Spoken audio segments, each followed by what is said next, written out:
Ayan. Magandang umaga po sa inyo mga kasis. Andito na naman tayo sa May Kasambahay.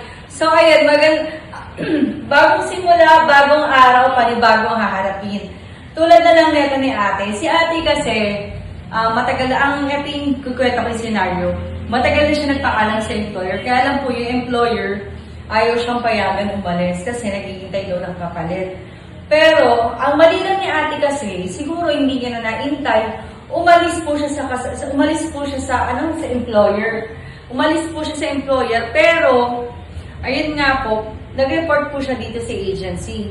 Kaya lang naging problema, alam niyo kung ano mga kasis.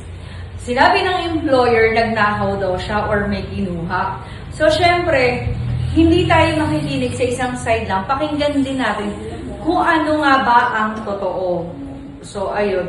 Kasi minsan, may mali tayong nagawa, pero hindi ibig sabihin mga kasis lang, pwede na tayong pagbintangan nagnakaw o ano. Yun nga lang, mali rin po yun. Mali ang umalis ng hindi nagpapaalam. Kasi minsan nagpapakita po siya ng isang karakter ng pagiging bastos o ano. Pero, ang maganda lang sa ginawa ni ate is, hinarap niya yung problema.